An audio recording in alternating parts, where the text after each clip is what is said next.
Hello.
Good afternoon everyone.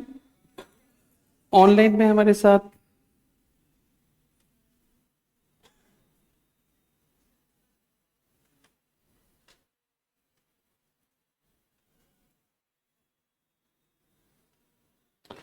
शिखा है, स्पर्श, you all are welcome. आइए, हम लोग लीवरेज कर रहे थे, उसको आगे कंटिन्यू करेंगे। अभी स्टार्टिंग के करीब 30-35 मिनट थोड़ा थ्योरेटिकल रहेगा, उसके बाद प्रैक्टिकल शुरू हो जाएगा और जब तक लीवरेज खत्म नहीं होगा फिर सारा प्रैक्टिकल रहेगा। हम लास्ट क्लास में कुछ इंपॉर्टेंट पॉइंट्स लिख रहे थे। उस इंपॉर्टेंट पॉइंट में हमने सबसे पहले बीपी एमओएस एमओएस रेशियो के बारे में बताया था। सेकंड पॉइंट कौन सा था? रिलेशनशिप के बारे में। थर्ड पॉइंट फॉर्मूला डेरिवेशन था, वो इतना इंपॉर्टेंट नहीं था।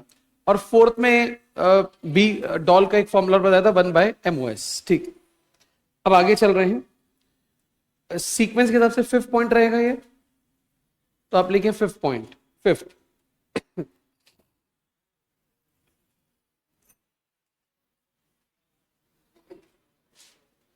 DOL can never be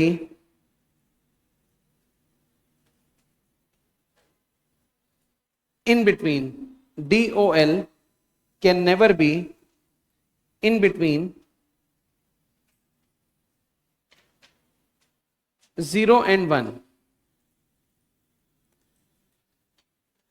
ideally आप जब भी कोई सवाल करेंगे तो इतना याद रखना कि DOL का आंसर कभी भी 0 और 1 के बीच में नहीं आएगा। DOL का आंसर कभी भी 0 और 1 के बीच में नहीं आ सकता। या तो 0 से कम आएगा माइनस में, या 1 से ऊपर आएगा। देखिए, जैसे ये एक स्केल है, स्केल में यहां लिख दिया 0।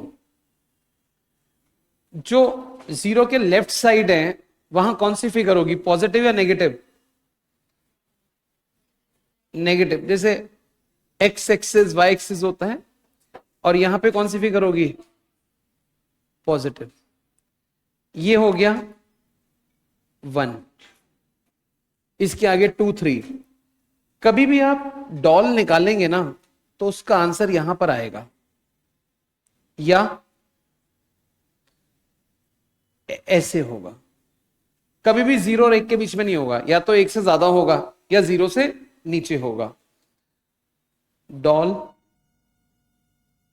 डॉल। अगर डॉल 1 से अधिक आ रहा है तो इसका पता मतलब क्या है? फर्म इज ऑपरेटिंग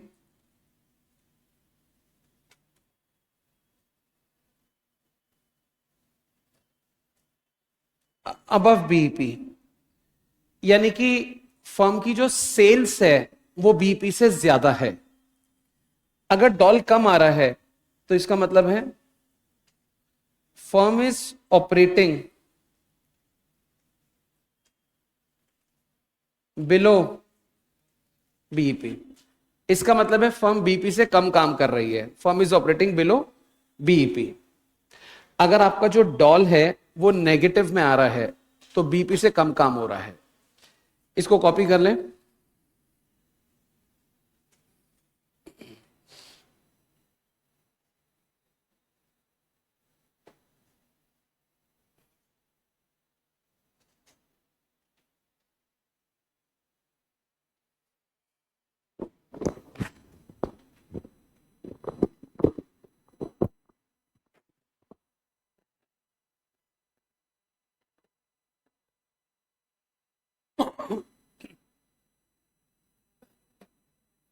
यहां तक सबने कॉपी कर लिया?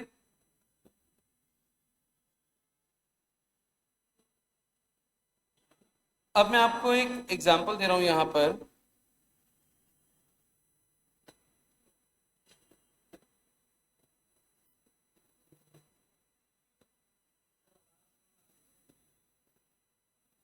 अच्छा, एक बार और ट्राई करते हैं, फिर सुन लो। मैं थोड़ा तेज बोलने की कोशिश करता हूँ। सेल्स है क्वेश्चन में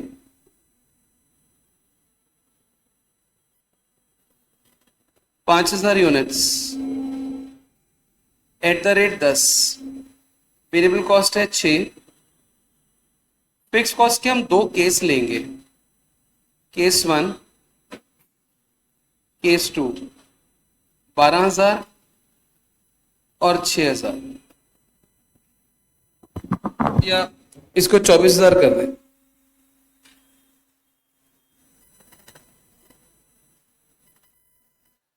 12,000 और 24,000।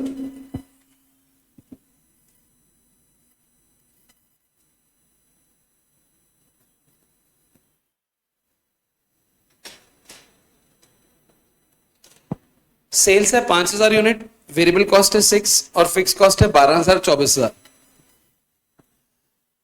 इन दो केसेस में एक तो डॉल निकाल के दिखाओ और एक बीईपी निकाल के दिखाओ, डॉल और बीईपी।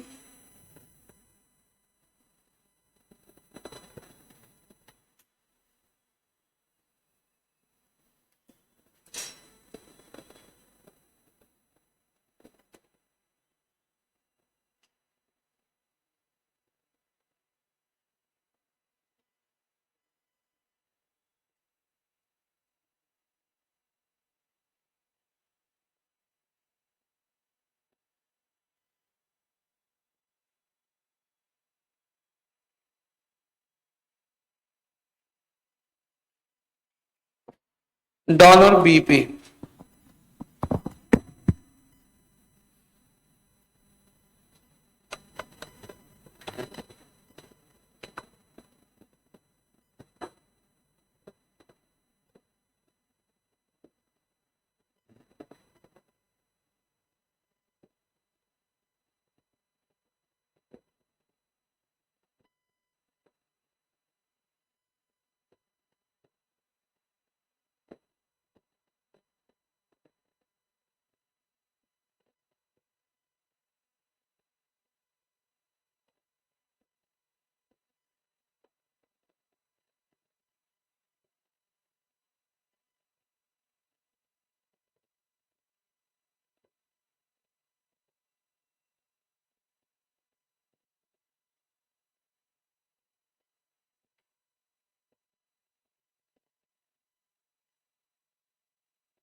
डॉल बताएंगे कितना आता है?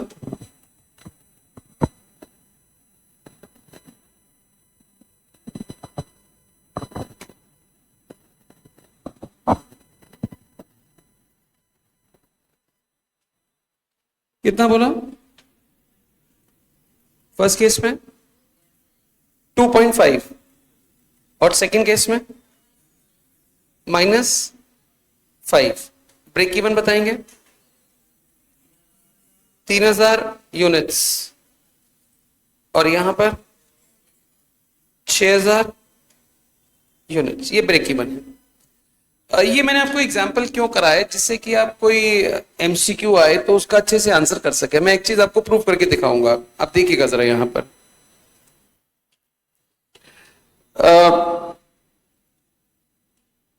हमने आपको कहा था डॉल का आंसर कभी भी 0 से 1 के बीच में नहीं आएगा। आपने 2 डॉल निकाले हैं, पहले वाला कितना आया है, यानी कि 1 से ज्यादा आया है।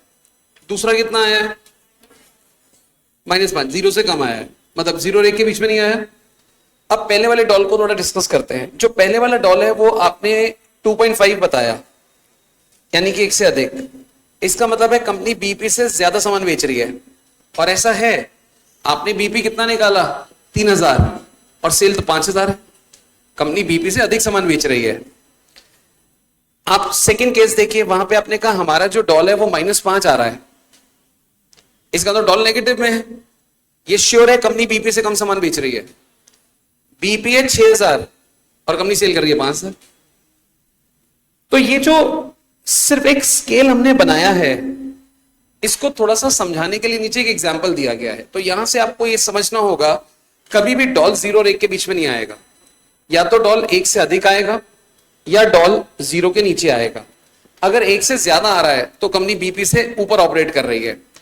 अगर डॉल 0 से नीचे आ रहा है तो कंपनी बीपी से कम ऑपरेट कर रही है। डॉल का लास्ट कंसेप्ट है, उसके बाद हम नेक्स्ट लीवरेज शुरू करेंगे फाइनेंशियल, और कुछ टाइम के बाद प्रैक्टिकल स्टार्ट करेंगे।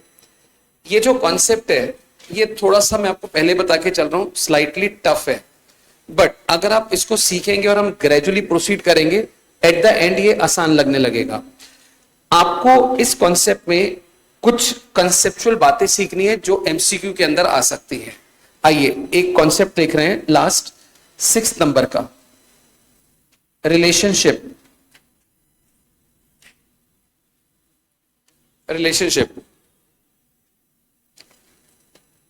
Doll and BEP, relationship doll and BEP. देखिए, when sale is much higher than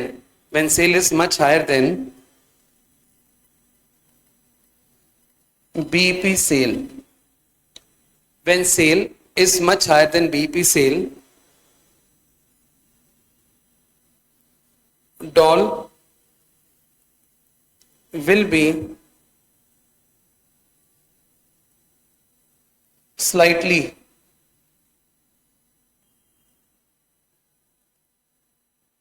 more than 1. Doll will be slightly more than 1. With decrease in sales,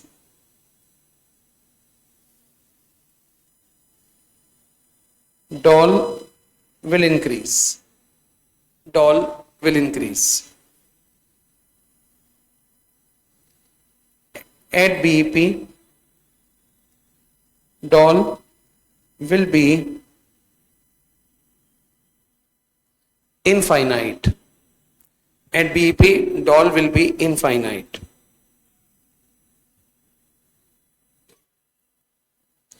With further reduction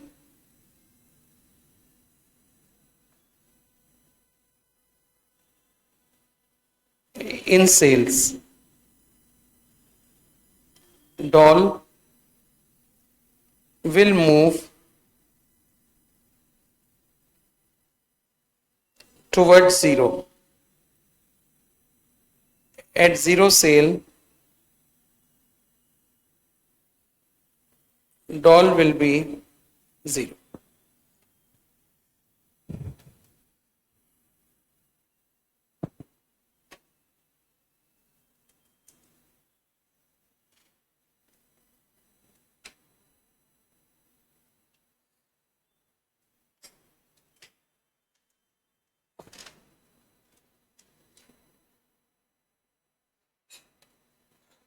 अगर हम अपने study material को देखें तो वहां पे सिर्फ इतनी सी बात कही गई है, इसके आगे कुछ नहीं लिखा। अगर आप इसको यहां पढ़ेंगे तो समझ हमें कुछ भी नहीं आया है कि क्या हमने लिखा है, बट इसको अंडरस्टैंड करने के लिए एक एग्जाम्पल बनाएंगे, उससे आपको सारी चीजें समझ आएंगी, फिर आप उसका यूज कर सकते हैं एग्जाम में, कोई थ्योरी या कोई एमसीक्यू आए तो। मैं आपको यहां पर एक एग्जाम्पल दे रहा हूं, आप नोट कर सकते हैं मेरे साथ। सेलिंग प्राइस है 10, वेरिएबल कॉस्ट है 5, फिक्स कॉस्ट है 10,000।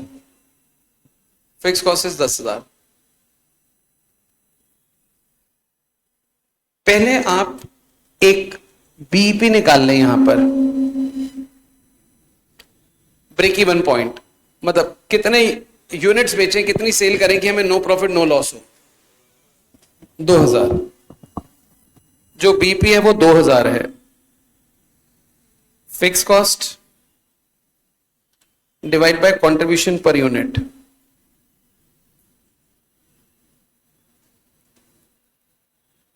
बीपी इज 2000 यूनिट्स, जो बीपी है वो कितना है 2000 यूनिट्स। मैं आपको थोड़ा सा ऊपर लेके चल रहा हूं। पहला पॉइंट है when sale is much higher than BP. आपका बीपी 2000 है, आप थोड़ा सा इससे हायर बताओ मेरे को, मच हायर बताओ क्या ले। जैसे आपने बीपी 2000 निकाला है तो इससे मच हायर लेना है। सभी बच्चे कह रहे हैं 5000 ले लो, तो मैं 5000 ले रहा हूं।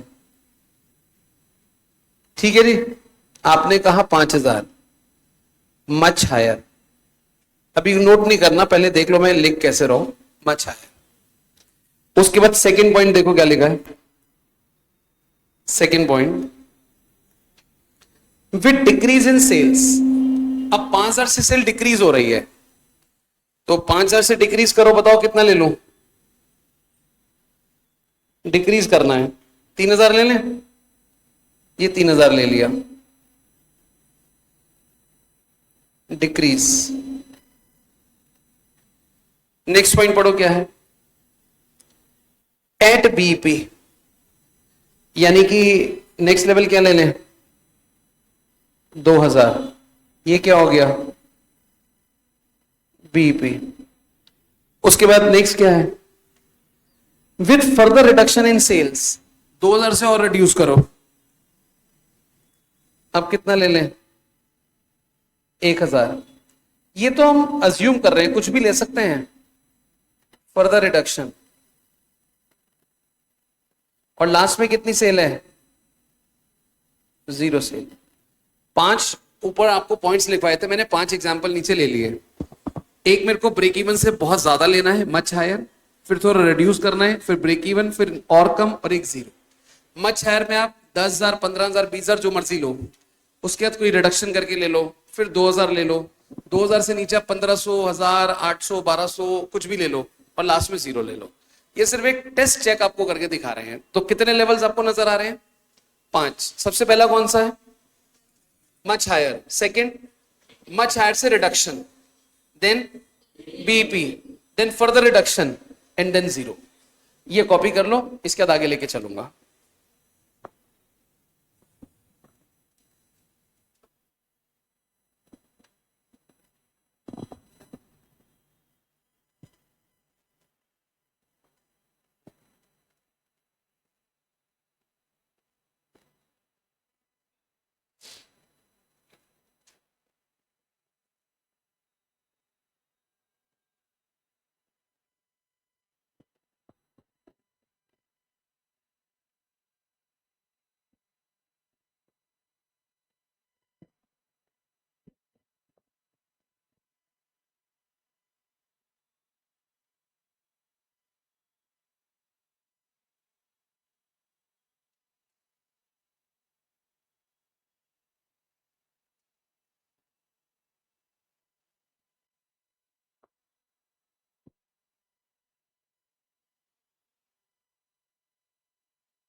इनकम स्टेटमेंट बना रहे हैं, सेल्स, सेलिंग प्राइस कितना था, 10 रुपए था, 5,000 इंटू 10, ऐसे सभी में सेल्स का अमाउंट लिख लो कितना कितना आ रहा है।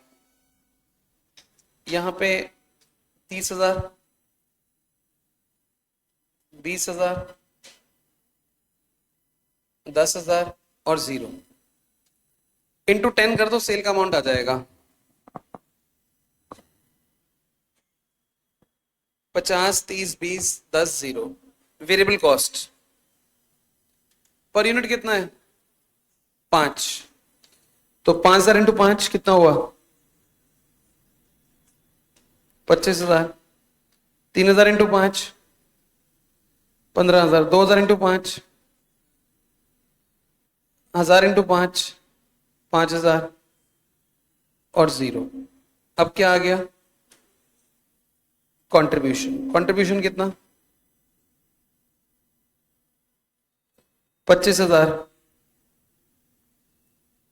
15,000, 10,000, 5,000, 0। ये कंट्रीब्यूशन आ गया। अब इसमें से माइनस कर दो फिक्स कॉस्ट, फिक्स कॉस्ट कितनी, थोड़ा रुकना पड़ेगा, वो बाहर से कोई एडजस्टमेंट कर रहे हैं, जब वो वहां से सेट करते तो पेन चलता नहीं है।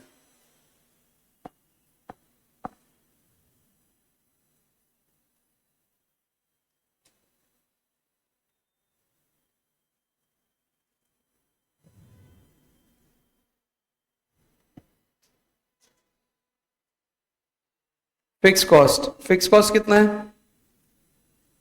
10,000, fix cost is 10,000, fix cost is 10,000, 10,000। अब आप मेरे को बताइए ईबीआईटी कितना आ गया,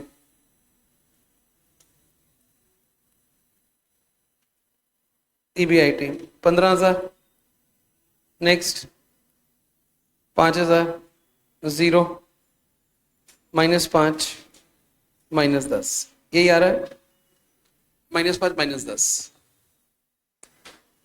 अब हम यहां पे निकालेंगे डॉल, फॉर्मूला है contribution by EBIT. First case में बताओ, 25,000 बाय 15,000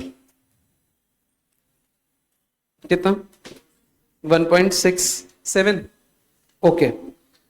15,000 बाय 5,000 3, 10,000 को 0 से डिवाइड करो कैलकुलेटर में, कितना आता है, इनफाइनाइट,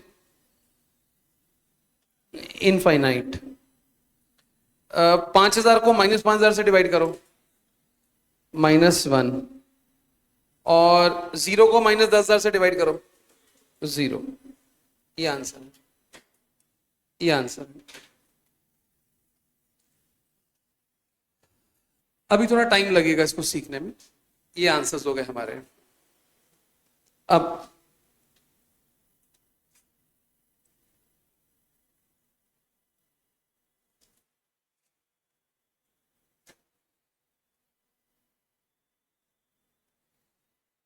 देखिए,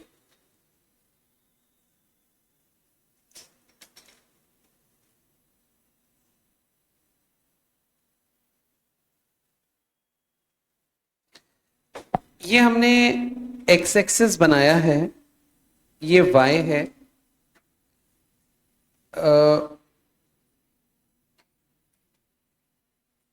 वाई एक्सिस पे दे रखा है DOL, डॉल, और यहां दे रखा है सेल्स। ये है BEP, डॉल ये 0 और ये 1। अब देखिए जरा ध्यान से समझिएगा बात को, अगर हमारी सेल मान लो बीपी जितनी है, बीपी जितनी, तो आपको क्या लगता है डॉल कितना होगा, आपने निकाला है उसको देख के बता दो। अगर सेल बीपी जितनी है तो डॉल कितना होगा, इनफाइनाइट। तो इनफाइनाइट का मतलब डॉल कहां पर होगा, जैसे इस ग्राफ में जो सेल है वो इस तरफ है, तो आपने बोला डॉल इनफाइनाइट होगा, वाई एक्सिस पे डॉल है, तो डॉल कहां पर होगा, ये 1 है, ये 2 है, ये 3 है, ये 4 है, ये 5 है, बहुत ऊपर होगा, इसको बोलते हैं इनफाइनाइट। खैर अब ऐसे तो नहीं कि हम ऊपर छत पे निशान लगा देंगे, तो हम यहां पे निशान से लगा देते हैं गिरा, ये हो गया डॉल। अब आप देखिए जरा, कुछ पेन की डायरेक्शन हाईलाइट हो रही है यहां पर,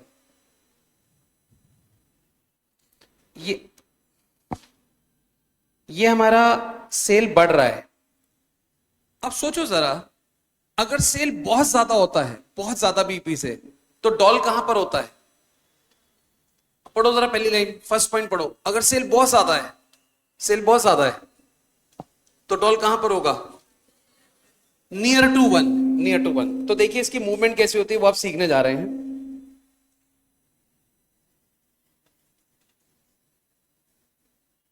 ऐसे, इसका मतलब ये है, थोड़ा रुक जाइए, कुछ सेटिंग कर रहे हैं, उसकी वजह से हिल जाता है।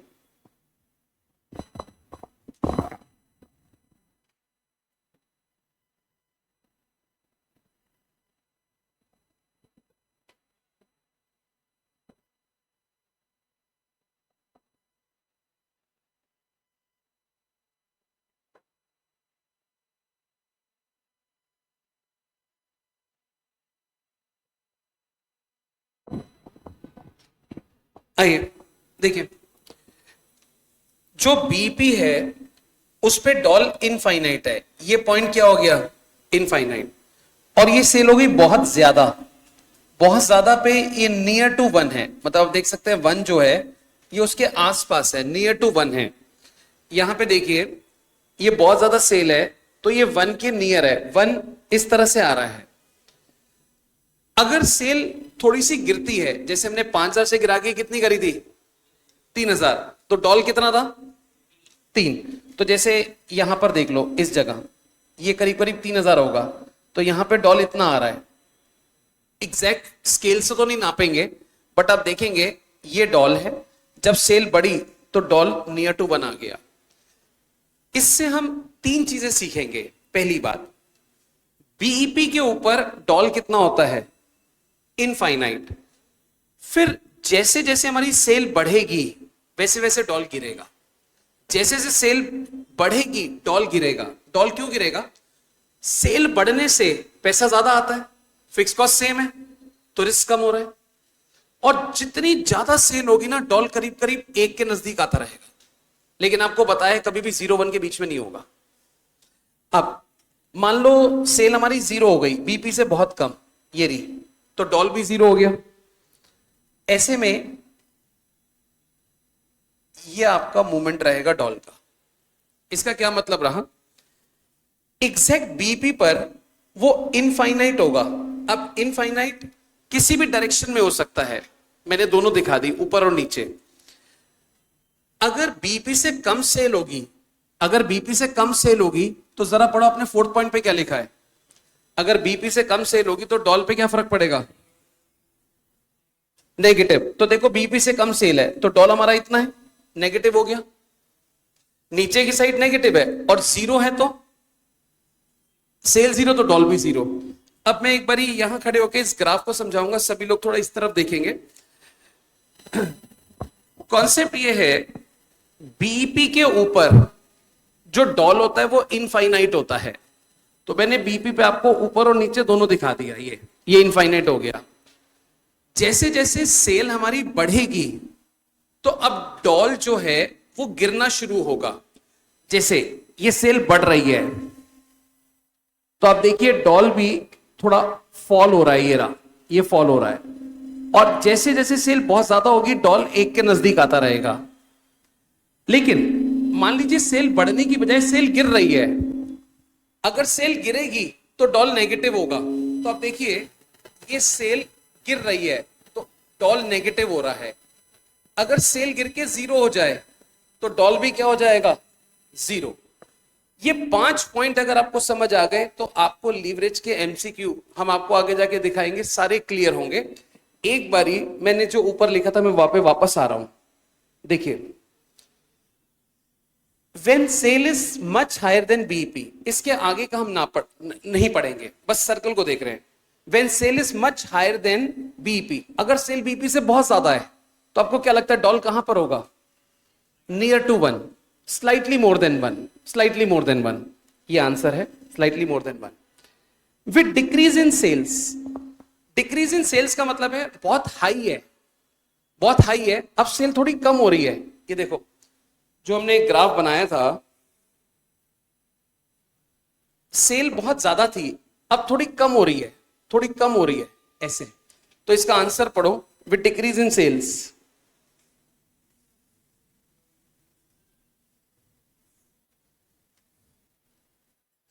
ये पता नहीं सेटिंग मेरे को समझ नहीं आता कितनी बार हिलती है वहां से। हाँ, with decrease in sales DOL will increase. आपने देखा था 3 हो गया था, DOL will increase. At BP, BP पे क्या होगा? इनफाइनाइट। विथ फर्दर रिडक्शन, अगर बीपी से और रिड्यूस हो जाए, DOL will move toward zero, यानी कि वो नेगेटिव होते होते जीरो की तरफ जाएगा। और at zero sale DOL will be zero, DOL will be zero. मैं एक बार रिकॉल कराता हूं, बीईपी पे डॉल कितना होगा? इनफाइनाइट। अगर बहुत ज्यादा है सेल, बीपी से बहुत ज्यादा है, फिर कितना होगा? Slightly more than one. और इसके बीच में है तो आप पता है इसको दो तरह से बोल सकते हैं। आपका ये बीपी है, अगर हम ऐसे जा रहे हैं सेल की तरफ, ऐसे जा रहे हैं तो हमारा डॉल गिरेगा। और अगर एंड से बीपी की तरफ आ रहे हैं तो डॉल बढ़ेगा। अगर एंड से इस तरफ आ रहे हैं तो डॉल बढ़ेगा।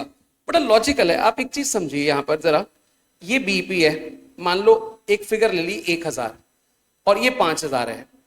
अगर आप ऐसे ऐसे ऐसे ऐसे जाएंगे तो आपकी सेल कम हो रही है, ज्यादा हो रही है?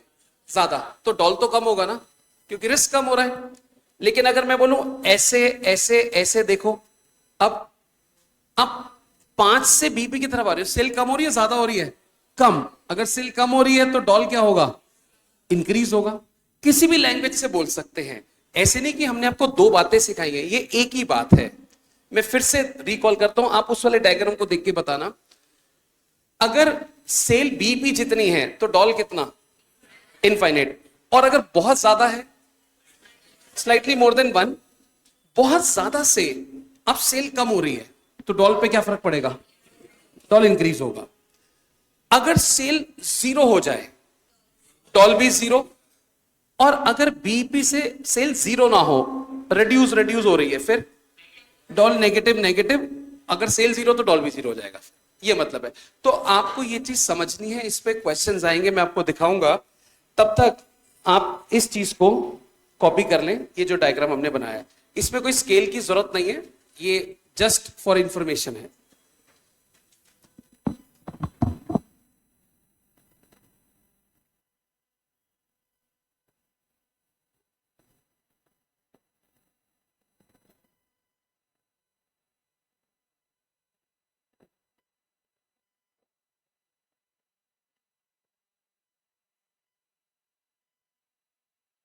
हाँ,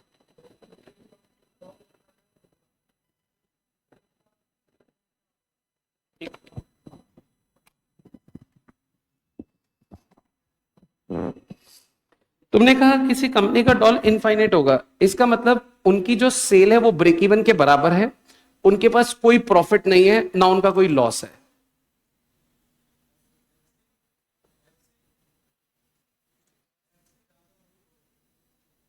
ये तो तुम खुद बताओ। जब मैंने ये बोला बीपी के ऊपर नो प्रॉफिट नो लॉस है, अब तुम कह रहे एफसी, अब ये मैं कैसे बताऊं एफसी कितनी होगी? नो प्रॉफिट नो लॉस होगा ना।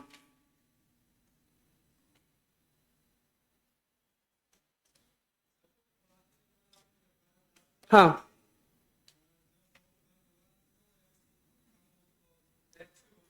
जब तुमने अभी बोला, हमने लिखवाया था जब डॉल 1 होगा तो एफसी कम होगी, तुमने फिर बाद में बोला होगी नहीं। हमने ऐसे नहीं लिखवाया, हमने लिखवाया था अगर डॉल 1 है तो फिक्स कॉस्ट 0 है, ये लिखवाया था।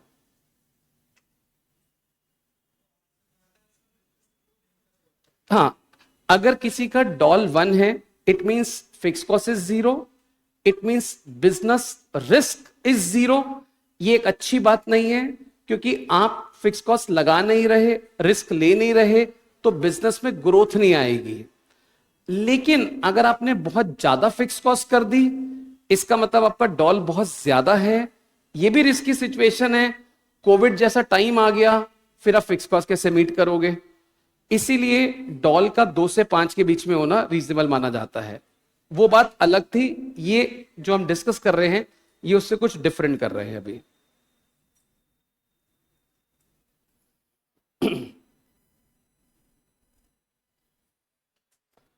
ये कॉपी कर लिया। आई, अब मैं आपको नेक्स्ट लीवरेज में लेके चल रहा हूं। आप हेडिंग लिखें, financial leverage. Financial leverage note करें। It is tendency of it is tendency of it is tendency of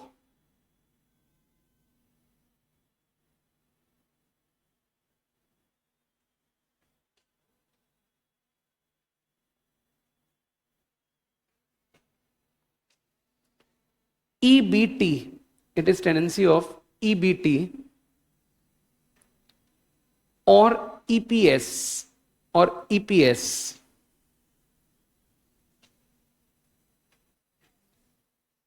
to vary disproportionately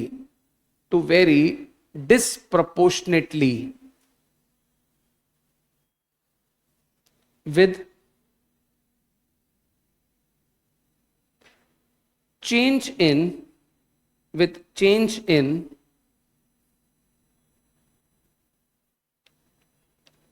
EBIT, with change in EBIT. Next line में it is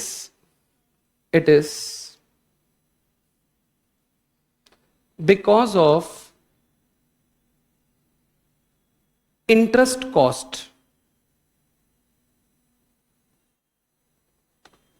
which is to be met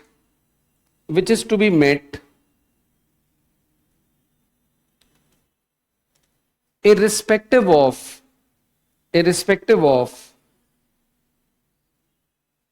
income level, irrespective of income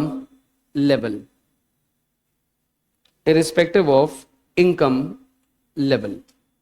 next line में it indicates financial risk. It indicates financial risk. Next में लिखिए degree of financial leverage. Degree of financial leverage. It measures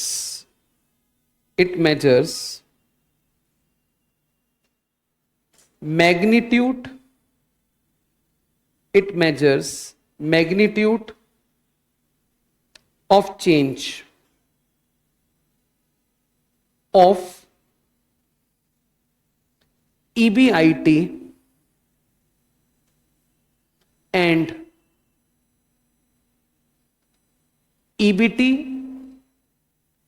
और EPS. EBT और EPS.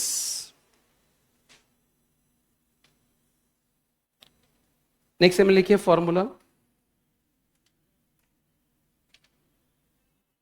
Percentage change in EBT और EPS divided by percentage change in EBIT divided by percentage change in EBIT.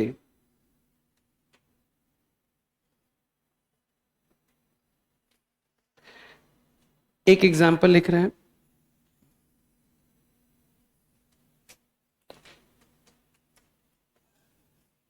या एक minute, example से पहले एक formula और लिख लें इसका, और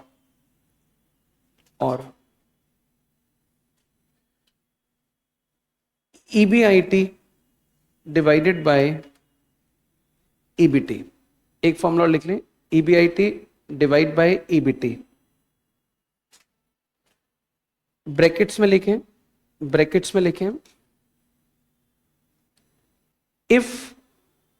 if information of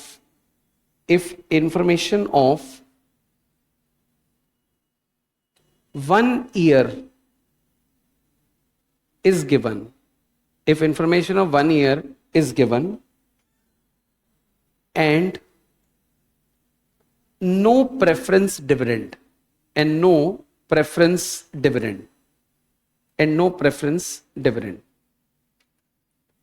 next line में लिखें EBIT divide by EBT minus preference dividend divide by 1 minus T।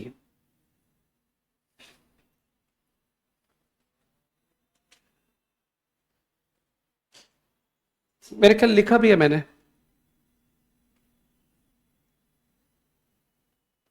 अगर तुम थोड़ा मतलब डिस्टर्ब करने के मूड में हो तो मैं भी उस तरह से रिप्लाई कर सकता हूं, और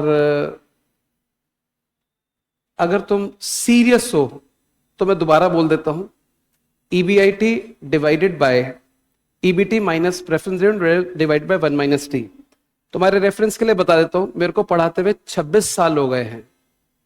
इन 26 साल के अंदर कितने बच्चों को पढ़ाया होगा वो तुम सोचो। 1 से लेके 50 रैंक होती हैं सीए के कोर्स में। हमारे पढ़ाए हुए स्टूडेंट के सारी रैंक्स कई बार रिपीट हुई है। कॉस्टिंग के अंदर 100 में से 100 नंबर भी आए हैं पीछे, FM में भी 50 में से 50 आए हैं। अब ये किस तरह से आते हैं ये तुमको समझना होगा। अगर तुम्हारा पर्पस डिस्टर्ब करने का है तो मैं वो समझता हूं। कितना तुम क्लास में पढ़ाते हुए हंसते हो, किस तरह से रिप्लाई करते हो, वो सब दिखता है आगे से।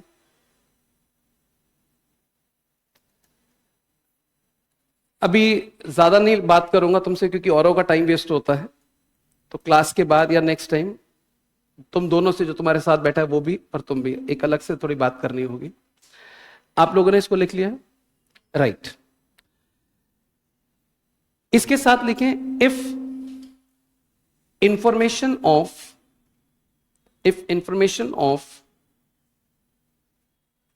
1 year is given and preference dividend is also given,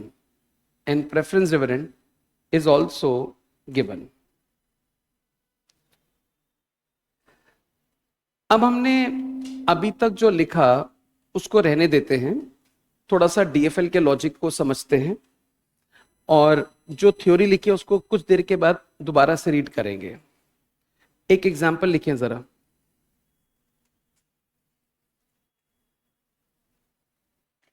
sales 5000 units at the rate 10, variable cost 5 पर यूनिट, फिक्स कॉस्ट 10,000,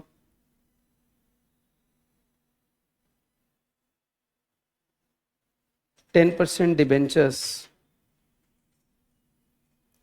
50,000, टैक्स 40%। एक छोटा सा ये क्वेश्चन हमने लिखा है, यहां पर हमें ऑपरेटिंग लीवरेज नहीं निकालनी है, फाइनेंशियल लीवरेज निकालनी है। कैसे निकालते हैं वो आपको बताएंगे। पहले आप एक इनकम स्टेटमेंट बना लो। आइए शुरू कर रहे हैं इनकम स्टेटमेंट।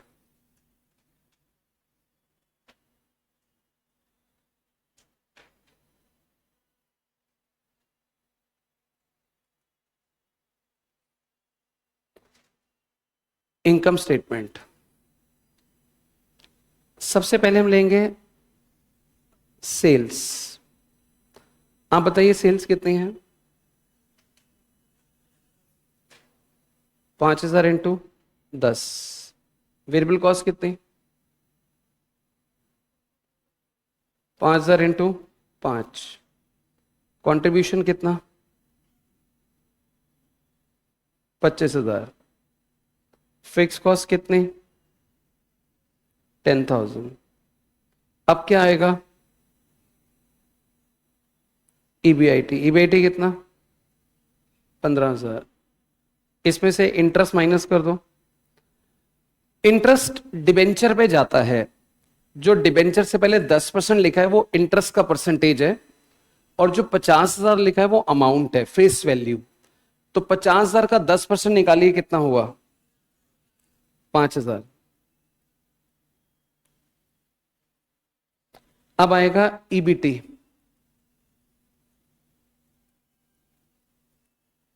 10,000। हाँ हाँ, मैं इंटरेस्ट का बताता हूं, देखिए थोड़ा हाईलाइट कर रहा हूं मैं बात को। डिबेंचर से पहले 10% लिखा है, जो भी डिबेंचर से पहले परसेंटेज होती है वो इंटरेस्ट की होती है, और ये अमाउंट है। तो एक तरह से 50,000 रुपए की डिबेंचर, उस पर 10% इंटरेस्ट देना है, तो इंटू 10/100 करेंगे तो 5,000 आएगा। ईबीटी आ गया हमारा कितना?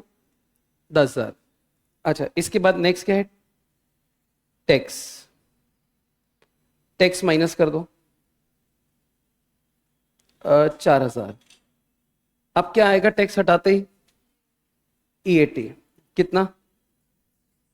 6,000। ठीक है, आप मेरे को बताइए, यहां पे इंफॉर्मेशन 1 साल की दे रखी है, 2 साल की दे रखी है? 1 साल की।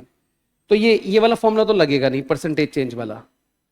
लगेंगे इन दोनों में से कोई एक, ये आपको खुद ही डिसाइड करना है। अगर प्रेफरेंस डिविडेंड नहीं दे रखा तो पहले वाला, दे रखा है तो दूसरे वाला। बाकी इनका डेरिवेशन भी आपको सिखाएंगे, बट वो अगेन कोर्स में नहीं है, एग्जाम में नहीं आएगा, बट मैं डिराइव करके जरूर दिखाऊंगा आपको, आज नहीं नेक्स्ट क्लास में। तो कौन सा फॉर्मूला लगेगा फाइनली बताएं? राइट, तो लिखो DFL EBIT by EBT. EBIT कितना है हमारा? 15,000, और ईबीटी 10। टोटल कितना आया? 1.5। टोटल आया 1.5। ये हमारा डीएफएल है। अब डीएफएल 1.5, इससे क्या पता चलता है? यहां से थोड़ा कॉन्सेप्ट शुरू हो रहा है, अब ध्यान से सुनिएगा। किंगफिशर एयरलाइंस, जब उनका डीएफएल निकाला गया यूनियन बैंक के थ्रू, तो 63 आया। 63। उन्होंने पता है क्या बोला? हम आपको लोन नहीं देंगे, क्योंकि आपके ऊपर ऑलरेडी इंटरेस्ट का बर्डन बहुत है। तो किंगफिशर ने पूछा, आपने कैसे जान लिया हमारे पे इंटरेस्ट का बर्डन है? कहते हैं डीएफएल सब बता देता है। 63 डीएफएल का मतलब है इंटरेस्ट बहुत ज्यादा है। अब हो क्या रहा है, आप हमसे और लोन मांग रहे हो, तो पहले इंटरेस्ट आपके ऊपर इतना है, अगर हम भी दे देंगे लोन तो इंटरेस्ट तो और ज्यादा हो जाएगा, और आपकी कमाई इतनी नहीं है, तो बहुत रिस्क है, हम आपको लोन नहीं देंगे। डीएफएल निकाला उन्होंने और ऐसे जज किया। अब ये कैसे करते हैं जज, मैं आपको बताता हूं। अगर आप यहां हमारी डीएफएल की कैलकुलेशन देखें तो आप ये पाएंगे, हमने जो डीएफएल निकाला है सिर्फ इतनी सी जगह से निकाला है, क्योंकि formula is EBIT divide by EBT. तो ईबीआईटी कितना है? 15,000, और ईबीटी कितना है? 10,000। Answer is 1.5। इस 1.5 का मतलब क्या है? इस 1.5 का मतलब है, अगर ईबीआईटी में 1 का बदलाव होगा तो ईबीटी में कितना होगा? 1.5। लीवरेज का मतलब होता है एक फाइनेंशियल वेरिएबल का दूसरे फाइनेंशियल वेरिएबल पे क्या प्रभाव पड़ता है। अगर ये दो फाइनेंशियल वेरिएबल ईबीआईटी और ईबीटी हैं, तो इसको बोलते हैं फाइनेंशियल लीवरेज। इसको बोलते हैं फाइनेंशियल लीवरेज। फाइनेंशियल लीवरेज कहता है प्रभाव हमेशा डिसिमिलर होगा। अगर ईबीआईटी में 1 का चेंज है तो ईबीटी में चेंज कुछ और होगा। ऐसा क्यों? इंटरेस्ट की वजह से। इंटरेस्ट की वजह से अब मैं आपको एक बारी, ये मेरे साथ आप कॉपी नहीं करेंगे, सिर्फ यहीं देखेंगे। मैं आपको कुछ केसेस लिख के दिखाता हूं। 1 2 3 4 5 6 EBIT। मैं जानबूझ के बॉक्स वाला ही ले रहा हूं, हर केस में 15,000 ही लिख रहा हूं। 15,000 15,000 माइनस इंटरेस्ट। पहले केस में मैं अपने मन से इंटरेस्ट 0 ले रहा हूं, दूसरे केस में 5,000, 10,000, 12,000, 14,000 और 14,500। आप हर केस में ईबीटी बोलते जाएं, कितना हो गया? 15,000। यहां पर 10,000, 5, 3, 1, 500, ये आ गया। इसके बाद अब हम निकालेंगे डीएफएल। फॉर्मूला होता है ईबीआईटी बाय ईबीटी। 15,000 को 15,000 से डिवाइड करो, 1, 15/10, 15/5, 5, 15, 15/500, 30। जो रेड कलर से लिखा है ये पोर्शन आपको अभी कॉपी करना है, एक तरह से इस लाइन के नीचे का हिस्सा, अभी नहीं, थोड़ी देर के बाद। आप यहां पे एक चीज ऑब्जर्व करें, सिर्फ डीएफएल बढ़ रहा है, 1, 1.5, 3, 5, 15, 30। एक चीज और ऑब्जर्व करें, जैसे जैसे इंटरेस्ट बढ़ रहा है वैसे वैसे डीएफएल बढ़ रहा है, जैसे जैसे इंटरेस्ट बढ़ रहा है वैसे वैसे डीएफएल बढ़ रहा है। इसका मतलब हम ये निकाल सकते हैं, ज्यादा इंटरेस्ट ज्यादा डीएफएल, और पीछे हमने एक कंक्लूजन निकाला था, ज्यादा फिक्स कॉस्ट ज्यादा डॉल, ज्यादा फिक्स कॉस्ट ज्यादा डॉल, ज्यादा इंटरेस्ट ज्यादा डीएफएल, ज्यादा इंटरेस्ट ज्यादा डीएफएल। अब सोचो 63 आया होगा तो इंटरेस्ट कितना ज्यादा होगा? अभी तो यहां पे 30 ही आया है। आप देखिए इस केस में 14,500 इंटरेस्ट है और कमाई कितनी है? 15,000। अब ये वाला बंदा कहे जी मेरे को लोन और दे दो, तो बैंक क्या कहेगा? 15 में से 14,500 तो दे देता है, अगर हम भी दे दें तो 14,800, 14,900 इंटरेस्ट हो जाएगा। कल को थोड़ी सी सेल कम हो गई, कमाई कम हो गई, तो इंटरेस्ट कहां से चुकाएगा? It is a very risky situation, it is a very risky situation. हम लोन नहीं देंगे। तो बैंक क्या करता है? चेक करता है, एक तो इसके खर्चे कितने हैं, इसने फिक्स कॉस्ट कितनी बांध रखी है, रेंट, स्टाफ सैलरी। दूसरा, क्या इसने कोई लोन वोन ऑलरेडी ले रखा है, नहीं ले रखा? तो फिक्स कॉस्ट के बारे में पता किससे चलता है? डॉल से। और ऑलरेडी मार्केट से कितना पैसा उठा रखा है, बैंकों से कितना लोन ले रखा है, वो पता कैसे चलता है? डीएफएल से। डीएफएल ज्यादा तो बहुत ज्यादा लोन है, बहुत ज्यादा इंटरेस्ट है आपके ऊपर। ज्यादा इंटरेस्ट यानी कि ज्यादा डीएफएल, यानी कि ज्यादा फाइनेंशियल रिस्क।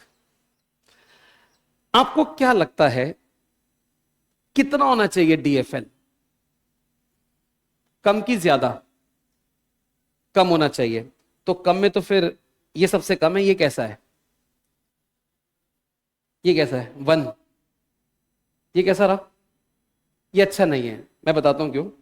अगर किसी का डीएफएल 1 है, इसका मतलब his interest cost is 0, borrowed fund 0।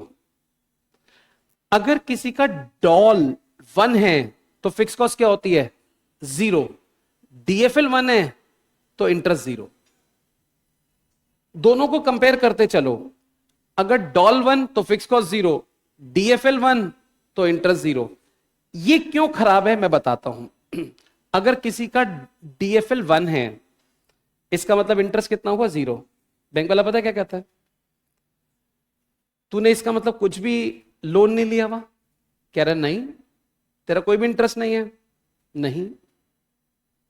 तो कह रहा तू तो बेकार है, तू बेकार है, तू कभी भी नहीं कमा सकता, तू कभी भी नहीं कमा सकता। तो बैंक वाला कहता है क्या करूं? तो बैंक वाला कहता है थोड़ा सा तो कहीं से लोन वोन लेता। तो कस्टमर होता है क्या कहता है? उसमें तो रिस्क आ जाता है ना, रिस्क। बैंक वाला कहता है हाँ मालूम है, लेकिन एक कहावत नहीं सुनी, higher the risk high will be the return. लेकिन ऐसे भी मत करियो, इतना भी पैसा मत उठा लियो, इतना भी इंटरेस्ट सिर पे मत चढ़ा लियो कि डीएफएल 63 हो जाए, 80 हो जाए। कम से कम 1 से थोड़ा ज्यादा तो कर, 2 से 5 के बीच में तो कर। अब सवाल यह है, इंटरेस्ट बैंक क्यों पसंद कर रहा है कि थोड़ा बहुत होना चाहिए? ऐसा क्यों? मतलब हमने ये कहा अगर आपका डीएफएल 1 है, हमने कहा डीएफएल 1 है, इसका मतलब इंटरेस्ट इज 0, तो बैंक कहता है ये अच्छी बात नहीं है, कुछ तो लोन ले, कुछ तो लोन ले। ऐसा क्यों? अब जरा सुनना मेरी बात, एक मिनट रुको। पैसा रेस करने के 2 सोर्स होते हैं, एक इक्विटी एक डेट्स। अगर किसी का इंटरेस्ट 0 है, इसका मतलब उसने पैसा कहां से उठा रखा है? इक्विटी। ये भी बुरी बात है, डेट जरूर होने चाहिए, क्योंकि डेट्स के 2 फायदे हैं। पहला, डेट से टैक्स सेविंग मिलती है, डेट्स का इंटरेस्ट रेट कम होता है। मैं थोड़ी देर के लिए एफएम लीवरेज टॉपिक से बाहर आ रहा हूं, यहां से मैं बाहर आ रहा हूं, आपको वापस ले आऊंगा और एक कॉन्सेप्ट आपको पहले बता रहा हूं जिसकी बहुत जरूरत होती है लीवरेज को रिलेट करने के लिए। ये कॉन्सेप्ट हमारे कोर्स में है, इवन लीवरेज में आगे जाके आएगा, अभी नहीं आएगा, और बाकी टॉपिक्स में भी है। तो पहले वो कॉन्सेप्ट बता रहा हूं, एक बेसिक। कॉपी अभी मेरे साथ कोई भी नहीं करेगा, सिर्फ देख रहे हैं। Basic concept, debts are regarded as cheaper source of finance। अगर आपने एफएम में ये बात नहीं सीखी तो एफएम आप मानिए स्टार्ट ही नहीं हुआ। ये राइट टाइम है सिखाने का। Debts are regarded as cheaper source of finance. सिर्फ इस शब्द का मतलब बताओ क्या होता है? इस शब्द का मतलब, डेट्स क्या उधार बोला इसने, और कोई बात? डिबेंचर्स और डेट्स एक ही बात होता है क्या, या अलग होता है? मतलब अगर मैं बोलूं डेट्स तो क्या मैं डिबेंचर बोल रहा हूं? फिर मैं आपको बताता हूं, डेट्स में डिबेंचर और लोन्स कवर होते हैं। क्या कवर होते हैं? डिबेंचर्स और लोन। लोन को बोरिंग भी बोलते हैं। अगर आपने बैंक से पैसा लिया है तो वो क्या है? डेट्स। आपने डिबेंचर इश्यू करे हैं, ये क्या है? डेट्स। पहचान बता दूं डेट्स की क्या होती है? जिस पर इंटरेस्ट पे करते हैं उसको बोलते हैं डेट्स। बैंक से लोन लोगे तो इंटरेस्ट देना है, डिबेंचर इश्यू करो तो इंटरेस्ट देना है। जबकि इक्विटी शेयर पे क्या देते हैं? डिविडेंड। वो डेट्स नहीं है। प्रेफरेंस शेयर पे क्या देते हैं? डिविडेंड। वो डेट्स नहीं है, उसको बोलते हैं इक्विटी। इक्विटी। तो डेट्स वो होता है जिसपे इंटरेस्ट पे करते हैं, और इक्विटी क्या होता है? जिसपे डिविडेंड पे करते हैं।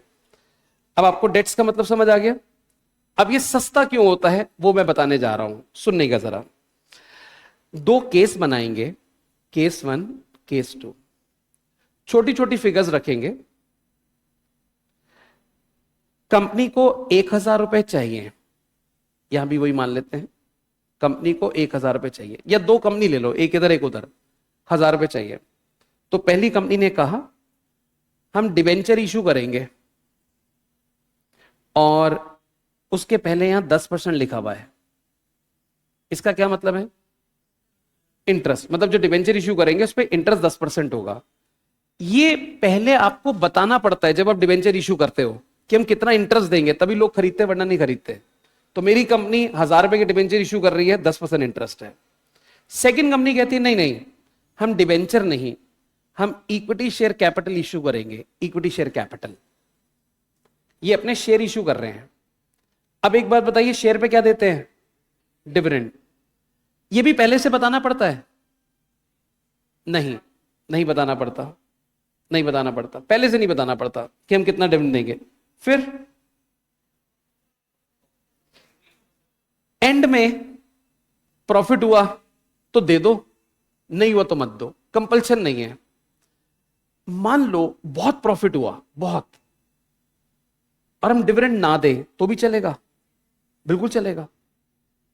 कंपनी की मर्जी होती है, दो या ना दो, कंपनी की मर्जी होती है।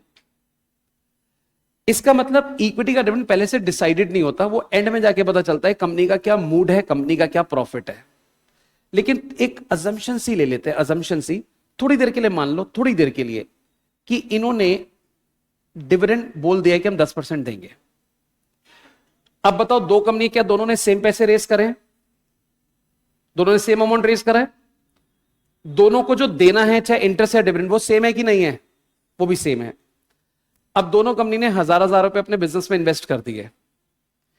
इस कंपनी को ग्रॉस प्रॉफिट मिला 200 रुपए, जीपी, इसको भी जीपी मिला कितना? 200। अब जीपी कैसे आता है? Sales minus material consumed, direct expense, manufacturing expense, जो ट्रेडिंग अकाउंट बनाते हैं। इतना डिटेल में नहीं जा रहे, अकाउंट्स नहीं पढ़ रहे। जीपी मिला 200। अब देखो, पहली कंपनी ने प्रॉफिट एंड लॉस अकाउंट बनाया, बताओ जीपी किस तरफ आता है? क्रेडिट साइड पर आएगा 200। यहां क्या आएंगे? एक्सपेंस। कोई एक्सपेंस ही नहीं है, इनडायरेक्ट एक्सपेंस ही नहीं है, सिर्फ एक इंटरेस्ट आ जाएगा। कितना? 100 रुपए। 1000 रुपए के डिबेंचर पे 10%, 100 रुपए। ये आ गया नेट प्रॉफिट, कितना? 100। नेट प्रॉफिट आ गया 100। अब इसके ऊपर लगेगा टैक्स, मान लो 40%, 40%, तो कितना हुआ? 40। आफ्टर टैक्स कितना? After tax 60। After tax 60। अब आते हैं राइट साइड पर। इसने भी जीपी कमाया 200। क्या ये इंटरेस्ट पे करेंगे? नहीं, इंटरेस्ट तो है ही नहीं इसका। तो नेट प्रॉफिट कितना हो गया? 200। इस पे टैक्स निकालो 40%, 80। आफ्टर टैक्स कितना बचा? 120। इसमें से डिविडेंड देंगे कितना? 100। 1000 पे 10%, 100, बचा कितना? 20। मैं आपको बताना चाहता हूं, जरा ध्यान से देखना, दोनों कंपनी ने सेम पैसे रेस करे, दोनों की देनदारी सेम, दोनों का जीपी सेम। इस कंपनी पे 60, इस कंपनी पे 20। ज्यादा पैसे किस केस में बच रहे हैं? डिवेंचर में। तभी वो बैंक वाला उसको कह रहा था, अबे तूने डिवेंचर इशू नहीं करे, तूने कोई लोन नहीं लिया? कह रहा नहीं। कह रहा तू बेवकूफ है, कुछ तो ले, क्योंकि बैंक वाले को मालूम है डिवेंचर वालों की कमाई ज्यादा होती है। कैसे होती है वो तो भी देखेंगे। बैंक वाला कहता है, अबे डिवेंचर इशू करता, कुछ लोन तो लेता, तेरा टैक्स बचता है, टैक्स सेविंग होती है। कैसे? आओ समझते हैं। दोनों कंपनी ने जीपी 200 200 कमाया, इसने भी 100 दिया, इसने भी 100 दिया, लेकिन फर्क क्यों आ रहा है ये बताओ? टैक्स की वजह से। क्योंकि इनकम टैक्स वाला कहता है जब तू 200 जीपी कमाएगा, पहले हम इंटरेस्ट माइनस करेंगे, जो बचेगा उस पर टैक्स लेंगे। अब पहले केस में 200 में से 100 माइनस हो गया, तो बचा कितना? 100, टैक्स 100 पे लगेगा। दूसरे केस में वो कहते मेरे तो इंटरेस्ट ही नहीं है, कह रहे फिर तू 200 पे टैक्स भर। तेरा इंटरेस्ट नहीं है तो 200 पे टैक्स भर। कह रहे मेरा डिविडेंड है, कह रहा उसको साइड में कर, बाद में दियो, अभी माइनस नहीं करूंगा, पहले 200 पे टैक्स दे। अब देखो बिना मतलब के 200 पे टैक्स देना पड़ रहा है, कितना? 80 रुपए। बचा कितना? 120। अब फिर डिविडेंड देना उसमें से। तो अगर हमने पैसे डिबेंचर के थ्रू रेस करे होते तो बताओ हमारा टैक्स कम बनता नहीं बनता? यही डिबेंचर का फायदा है। तभी कहते हैं debenture is a cheaper source. Debenture सस्ता है क्योंकि डिबेंचर की वजह से आपका टैक्स बचता है। डिबेंचर की वजह से आपका टैक्स बचता है, फायदा हो रहा है आपको। इसलिए डिबेंचर एक बेहतर सोर्स माना जाता है पैसा रेस करने का, क्योंकि वो आपका टैक्स बचाता है। लेकिन कोई टैक्स बचाने के चक्कर में डिबेंचर ही डिबेंचर इशू कर ले, इतने कर ले, इतने कर ले, इतने कर ले कि लॉस ही आ जाए, अब तो टैक्स बना ही नहीं। ये भी बुरी बात है। हर चीज लिमिट में अच्छी लगती है। इसका जीपी कितना है? 200। इसने एक रटनी सी रट ली, अब टैक्स बचेगा, टैक्स बचेगा, टैक्स बचेगा, इतने डिबेंचर इशू कर दिए कि इसका इंटरेस्ट 5,000 रुपए बन रहा है। अब कमाई है 200, इंटरेस्ट 5,000, बचा ले टैक्स, ये तो लॉस हो गया उल्टा। तो इसका तो डीएफएल पता नहीं कितना आएगा। तो ऐसा भी मत करना, इतना भी लालच मत करना टैक्स बचाने का कि डिबेंचर बहुत ज्यादा रेस कर लो। लिमिट में करो, इतने करो कि आपकी लीवरेज 2 से 5 के बीच में रहे। अब किंगफिशर ने क्या किया? 63 डीएफएल था, इसका मतलब इंटरेस्ट ज्यादा था कि नहीं? ज्यादा था। बैंक वाले ने पूछा भैया क्यों डिबेंचर इशू करे? कह रहे debenture is a cheaper source, उससे टैक्स बचता है इसलिए हम नहीं इशू करे। बैंक वाला कह रहा बेवकूफ है, प्रॉफिट भी तो होना चाहिए टैक्स या इंटरेस्ट देने के लिए, प्रॉफिट तो इतना सा है, इंटरेस्ट बढ़ाता जा रहा है। तो देख के करना पड़ता है काम। तो ये हमारा एक पॉइंट था, debts are regarded as cheaper source of finance. तो डेट्स बढ़िया हैं, डेट्स बढ़िया हैं। इसका मतलब क्या इक्विटी बेकार होती है? फिर अच्छा क्या दोनों में? एक्चुअली दोनों ही बढ़िया हैं। डेट से टैक्स बचता है, इक्विटी से फर्म की वैल्यू बढ़ती है। वो क्या वैल्यू बढ़ती है वो हमारा अभी का मतलब नहीं है, वो मैं आपको कैपिटल स्ट्रक्चर में पढ़ाऊंगा। अभी के लिए मेरे को बस थोड़ी डेट्स की तारीफ करनी थी। Why debts is a cheaper source, इस वजह से, क्योंकि डेट से हमारा इंटरेस्ट बचता है। जो कंपनी डेट से पैसे रेस करती है उनके पास लास्ट में ज्यादा इनकम बचती है एज कंपेयर टू जो कंपनी इक्विटी से रेस कर रही है। इसकी वजह से debts is a cheaper source.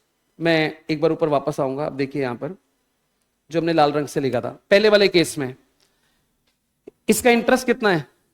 0। इसका तो इसका टैक्स ज्यादा बनेगा ना, इसका टैक्स ज्यादा बनेगा। फिर इसने पैसे कहां से रेस कर रखे होंगे? इक्विटी से।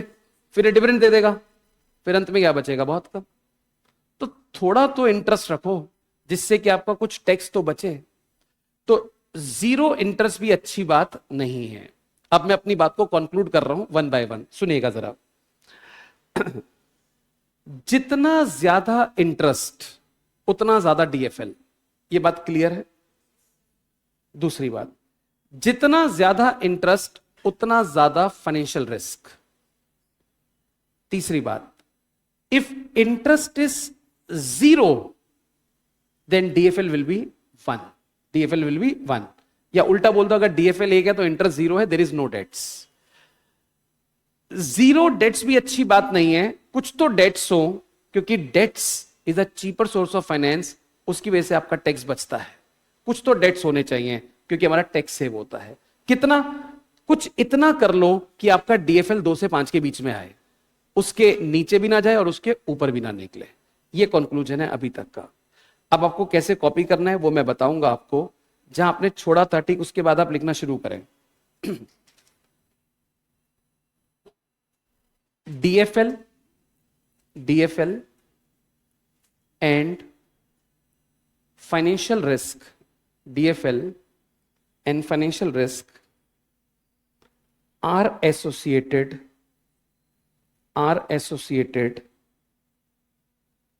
with each other।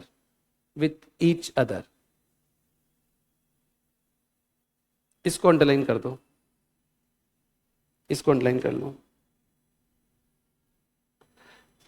अब इसके अंदर लिखेंगे, इसको एक्सप्लेन करेंगे। लिखिए, high interest means high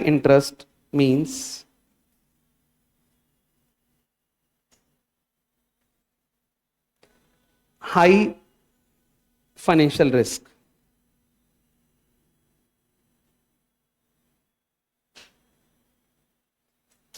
And high financial risk means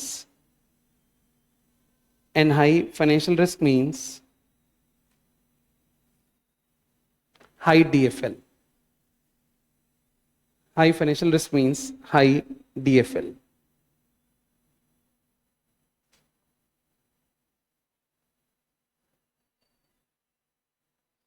अब ये कॉपी कर ली जो रेड कलर से एग्जाम्पल लिखे हैं 1 से लेके 6 तक।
कर लिया कॉपी आपने? अब इसके नीचे लिखिए, in the above example, in the above example,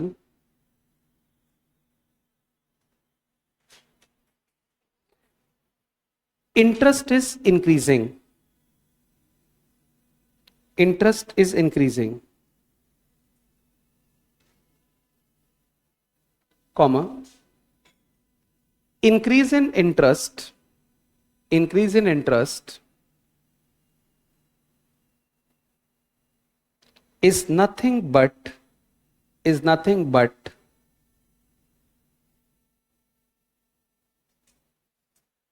increase in financial risk,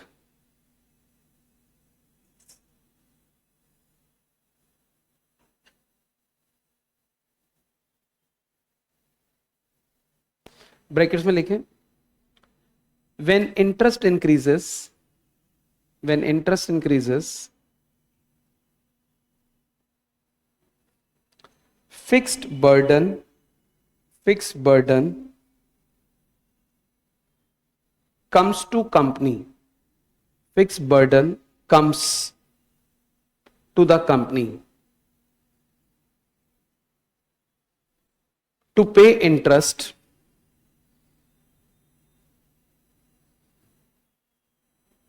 whether there are earnings, whether there are earnings or not, whether there are earnings or not.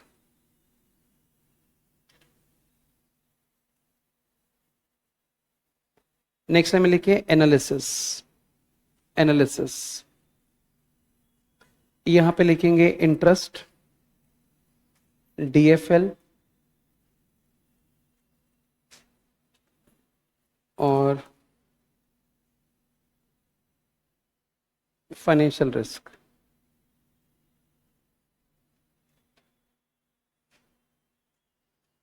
Zero, high, लो, ये 3 मैंने आपको interest के amount लिख के दिए हैं, zero, high, लो। इन तीनों के सामने आपको आंसर भरने हैं। पहले जीरो के सामने बताएं, डीएफएल कितना होगा? 1। Financial risk? नो, नील, क्योंकि इंटरेस्ट नहीं है तो फाइनेंशियल रिस्क क्या हो? कुछ भी नहीं, कोई बर्डन नहीं है आपके ऊपर। अगर आपका इंटरेस्ट ज्यादा है तो डीएफएल क्या आएगा? हाई। और इसका मतलब रिस्क क्या है आपके ऊपर? हाई, रिस्क भी बहुत ज्यादा है। अगर इंटरेस्ट लो है तो डीएफएल भी लो होगा और रिस्क वो भी लो होगा, वो भी लो होगा। थ्योरी में वैसे तो थोड़ी बहुत चीजें और भी, बट आज इसमें इतना ही करेंगे। प्रैक्टिकल आपको प्रैक्टिस कराएंगे लीवरेज का, क्योंकि मोस्टली प्रैक्टिकल आता है। यहां तक आपने लिख लिया? ठीक। इसके बाद आप एक काम करेंगे, एक बॉक्स के अंदर इस बेसिक कंसेप्ट को कॉपी कर लें। ये आपको एफए में हर जगह काम आएगा, इस चैप्टर में भी, बाकी चैप्टर में भी। बॉक्स में इसलिए डलवाए हैं क्योंकि ये कंसेप्ट जनरल है, पूरे एफएम का है, इस चैप्टर का नहीं है।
ठीक है जी, आपने कर लिया कॉपी?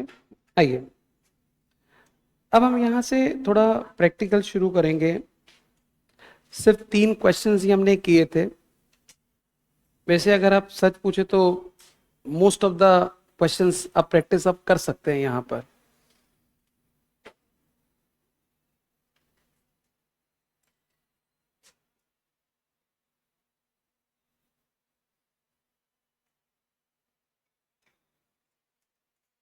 क्वेश्चन नंबर 4 पर आइए।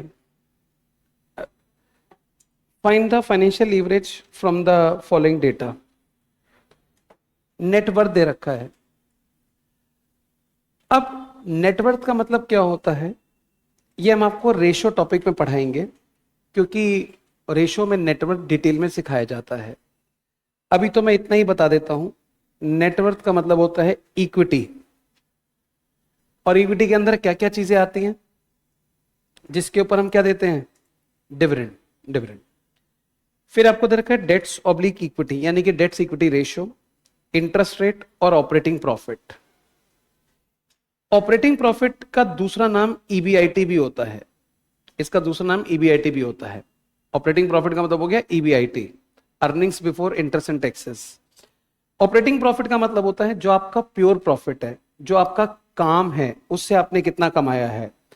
अब जैसे मेरा काम पढ़ाने का है, अब पढ़ाने में कुछ पैसे आ भी रहे हैं, कुछ जा भी रहे हैं, इससे मैंने कितना कमाया, मान लो एक्स रुपए कमाए, इसके अलावा मेरे को कुछ इंटरेस्ट भी आ रहा है, तो मेरी ऑपरेटिंग प्रॉफिट नहीं है वो ऑपरेटिंग प्रॉफिट नहीं है। ऑपरेटिंग प्रॉफिट तो कमाया जो मैंने पढ़ाकर है वो है। अगर इंटरेस्ट भी जोड़ दोगे तो मेरा नेट प्रॉफिट आ जाएगा। तो ऑपरेटिंग प्रॉफिट का मतलब होता है प्योर प्रॉफिट, जो भी आपकी मेन एक्टिविटी है, उसको ईबीआईटी भी बोलते हैं, earnings before interest and taxes. तो वो आपका 20 लाख है। अब उसने बोला लीवरेज निकाल दो। इस क्वेश्चन में देखिएगा, जब आप इनकम स्टेटमेंट बनाएंगे तो सबसे पहले क्या लिखेंगे, ईबीआईटी, क्योंकि वहीं से क्वेश्चन शुरू होने के लिए बोला गया है, माइनस इंटरेस्ट। अब क्या आ गया, ईबीटी। इतना ही बन पाएगा। और डीएफएल का फॉर्मूला क्या होता है, ईबीआईटी अपॉन ईबीटी। आपको इस क्वेश्चन में ये तो पता है कि इंटरेस्ट का परसेंटेज 12 है, लेकिन 12% किसका, अगर ये पता चल जाए फिर तो सवाल ही खत्म हो गया।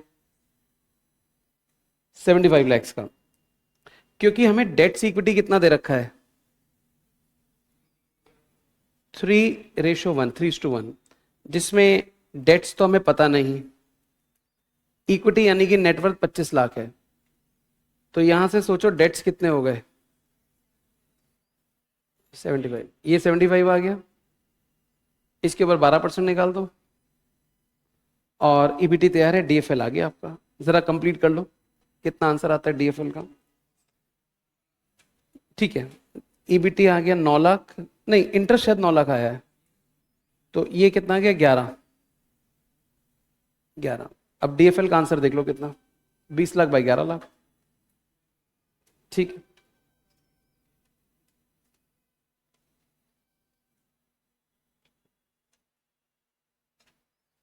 इसमें बस इंटरेस्ट की कैलकुलेशन थोड़ी डिफरेंट थी, सीधा सीधा नहीं दे रखा था।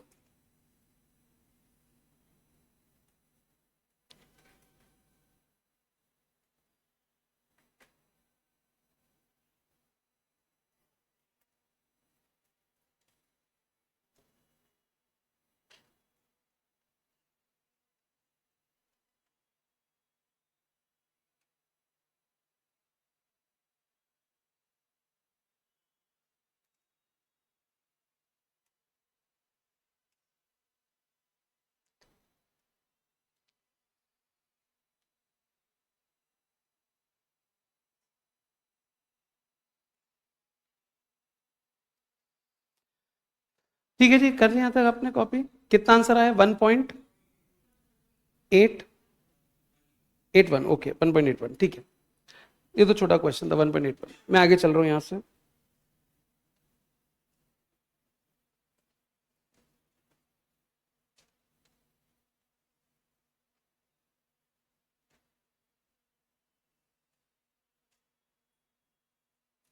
आइए यहां से शुरू करते हैं, ये बहुत इंपॉर्टेंट क्वेश्चंस हैं।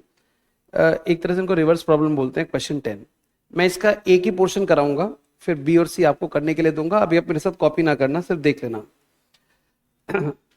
Selected financial data of ABC company for the current year ended 31 March are as follows. ABC variable expense as a percentage of sales, interest expense, degree of operating leverage, degree of financial leverage, income tax rate. First part है prepare income statement of ABC company, second part थोड़ी देर के बाद करेंगे।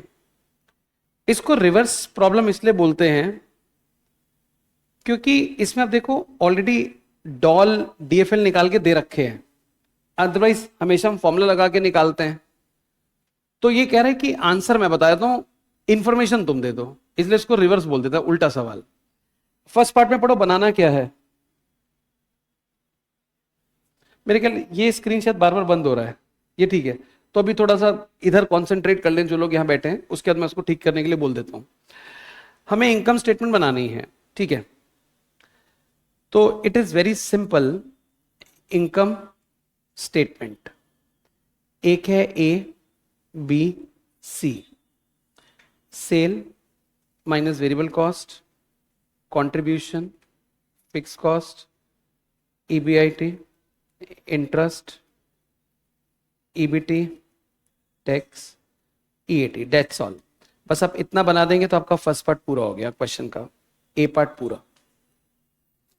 Company ए को focus करेंगे, B और सी आप सेल्फ करेंगे अभी थोड़ी देर के बाद। बताइए कंपनी ए में मैं क्या क्या अमाउंट लिख दूं टेबल से देखकर। इंटरेस्ट लिख दूं कितना, 200, और टैक्स 0.35 का मतलब होता है 35%, वो तो आ नहीं सकता। इसके अलावा और तो कुछ नहीं दे रखा। अब आपको गिवन क्या है सवाल में, डॉल और डीएफएल। डॉल कितना है 5, और डीएफएल कितना। इनसे कुछ निकल सकता है क्या, जैसे आपने डेट्स इक्विटी रेशियो से डेट्स निकाल लिया था। एक बार इसका फॉर्मूला लिखते हैं। डॉल का फॉर्मूला क्या होता है, कंट्रीब्यूशन डिवाइड बाय ईबीआईटी, और डीएफएल का ईबीआईटी अपॉन ईबीटी। कुछ दे रखा है इनमें से,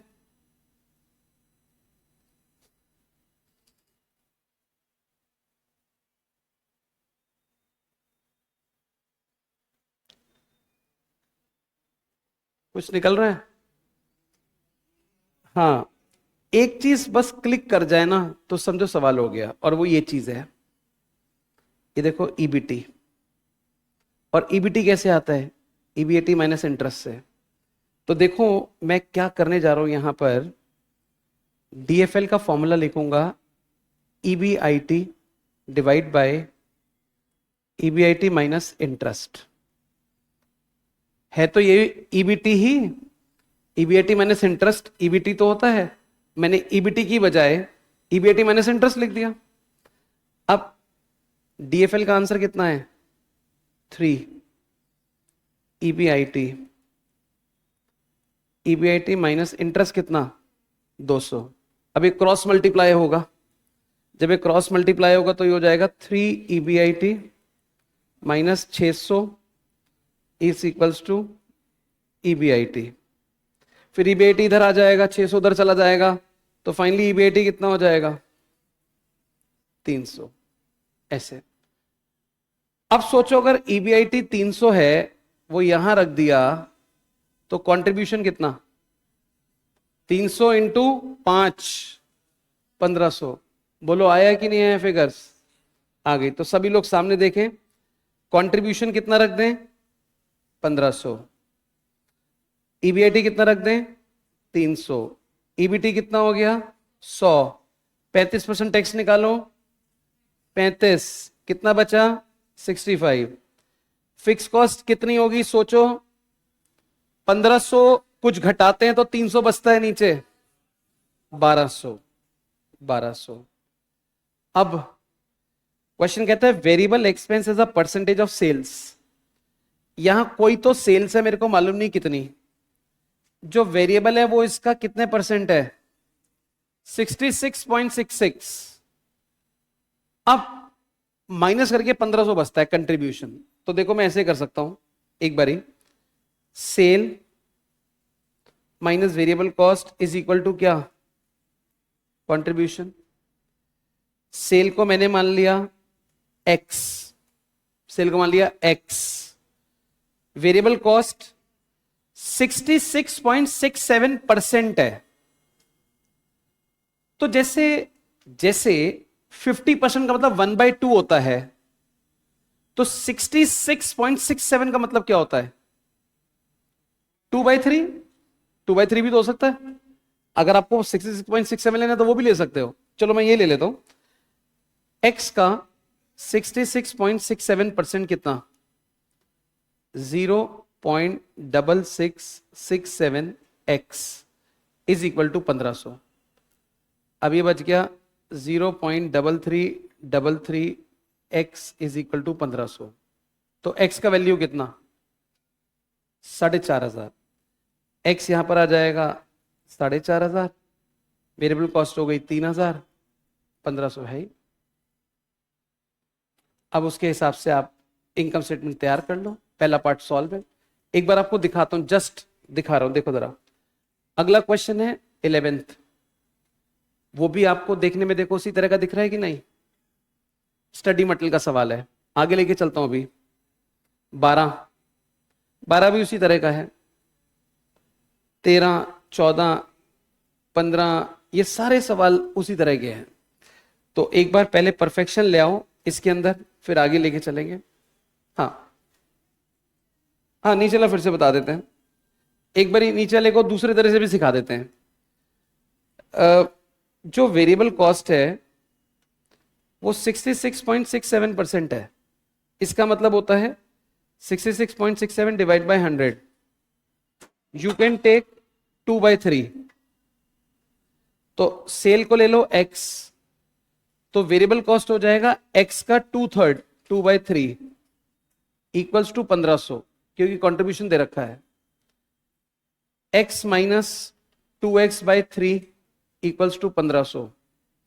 ये एलसीएम लेके 3 यहां पर आ गया, ऊपर हो जाएगा 3x minus 2x is equal to 1500। 1x/3 is equal to 1500। तो x की वैल्यू 4500। ठीक, तो मैं यहां पे स्क्रीन करके छोड़ रहा हूं। आप आराम से इसको कॉपी कर लो। पहले ए बना लो, फिर बी और सी आपको भी सेल्फ करना है, खुद से करना है इनकम स्टेटमेंट।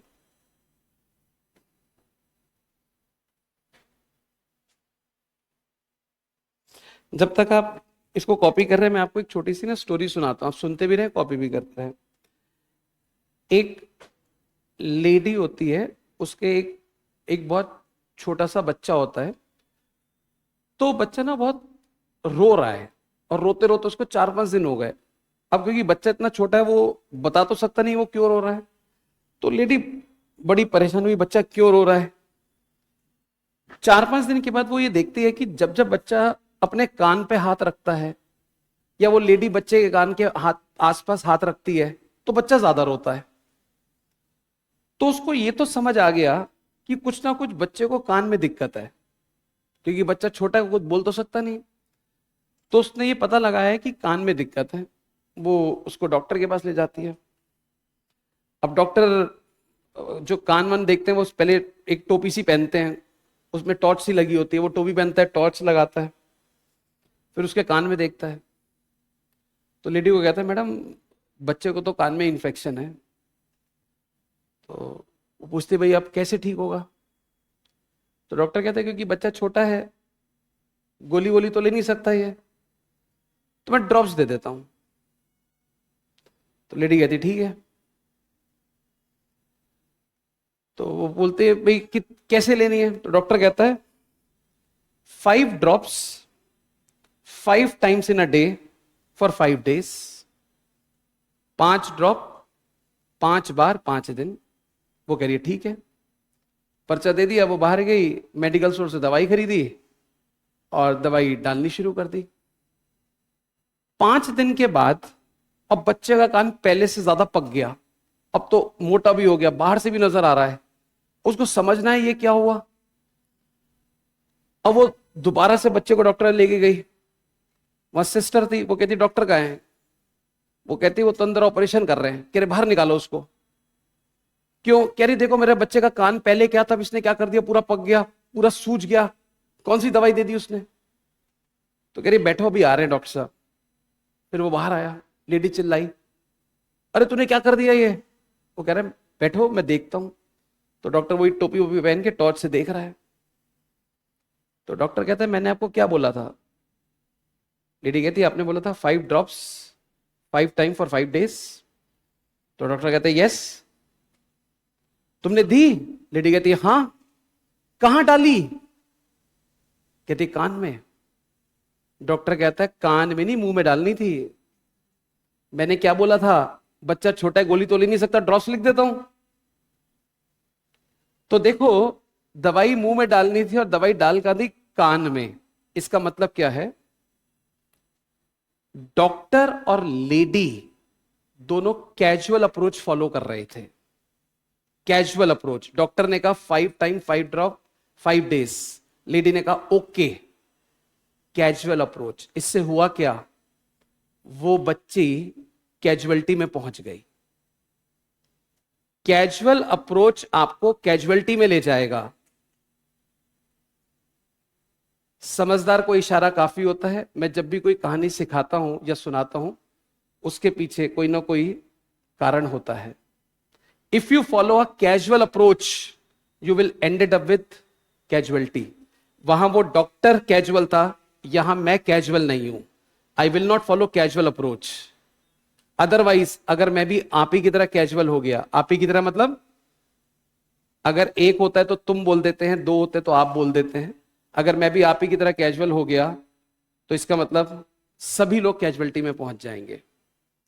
तो अप्रोच को कैजुअल मत रखें कभी भी जीवन के अंदर, वरना पछताना पड़ेगा।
किसी ने इनकम बी का, कंपनी बी का कंप्लीट किया, सेल्स कितनी आई, 9600। ओके, और EAT, earning after tax 65, same, okay, ठीक है।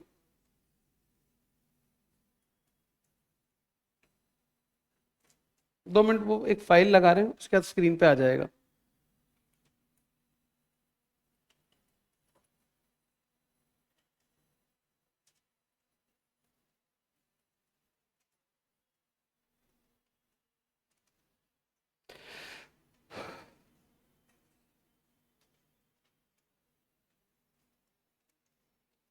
हाँ, अभी लगा रहे हैं, वो एक फाइल पुट कर रहे हैं बाहर से।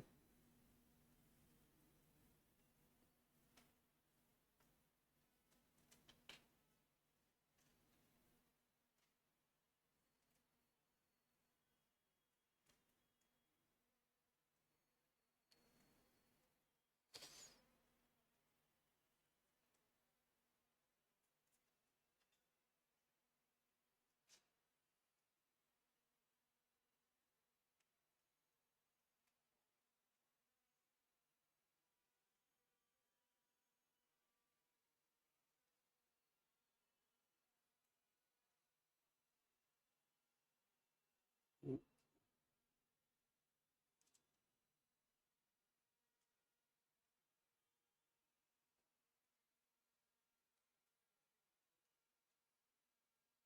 65 बताया इसका आंसर आपने, और इसके साथ वाले का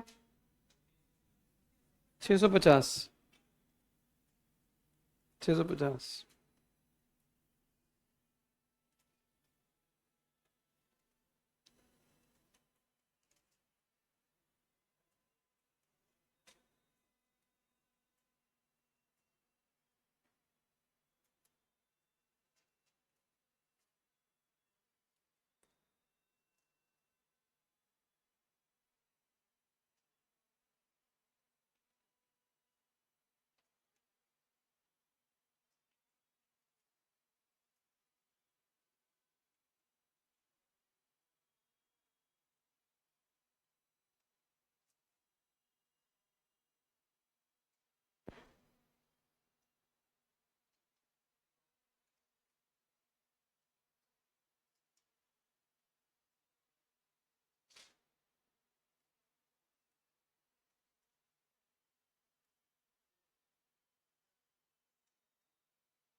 ये आंसर्स आ रहे हैं 65, 650। ठीक, अगर किसी के नहीं निकले तो वो घर पे प्रैक्टिस कर सकता है इन आंसर्स की। अभी मैं एक बार इसका सेकंड पार्ट पढ़वा रहा हूं। Comment on financial position and structure of this company. आपको फाइनेंशियल पोजीशन पे कमेंट करनी है। तीनों कंपनी में से आपको किसकी फाइनेंशियल पोजीशन सबसे बढ़िया दिख रही है? सी की, क्योंकि उसका अर्निंग आफ्टर टैक्स सबसे ज्यादा है, तो जिसके पास ज्यादा प्रॉफिट उसकी पोजीशन ज्यादा अच्छी। स्ट्रक्चर का मतलब होता है किस पे डेट ज्यादा है, किस पे इक्विटी ज्यादा है, स्ट्रक्चर ये मतलब होता है। तो आपको क्या लगता है डेट्स किस पे ज्यादा है, इक्विटी किस पे ज्यादा है? सी के पास डेट ज्यादा है क्योंकि सबसे ज्यादा इंटरेस्ट सी का है, और ए के पास क्या लगता है इक्विटी ज्यादा होगी क्योंकि इंटरेस्ट थोड़ा सा है उसके पास। तो ये स्ट्रक्चर पे कमेंट हो गया, तो मैं आपको लिखवा देता हूं, लिखें एज रिगार्ड्स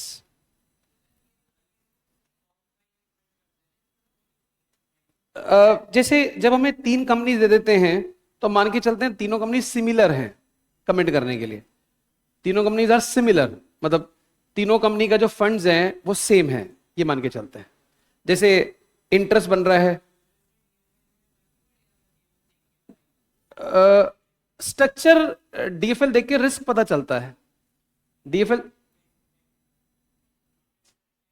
हाँ डेट्स तो सीधा इंटरेस्ट से पता चल रहा है यार। एक एक चीज देखो, इंटरेस्ट अगर किसी कंपनी का मान लो 0 है तो उसका डेट्स क्या होगा? 0। और इन तीनों में सबसे ज्यादा इंटरेस्ट किसका है? सी का, इधर सी पे ज्यादा डेट्स है। लिखिए as regards financial position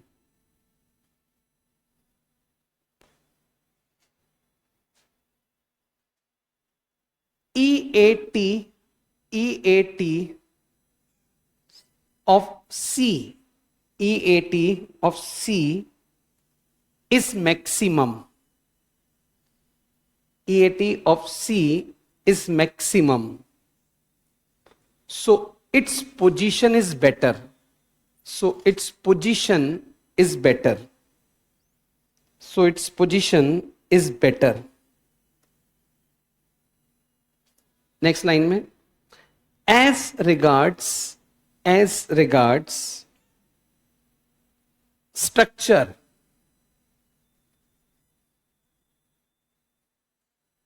company A having more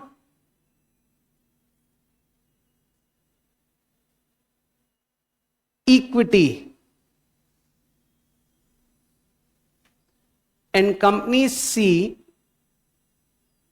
more debts,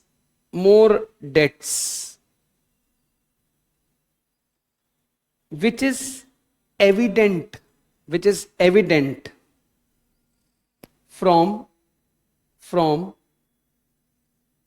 interest amount, which is evident from interest amount.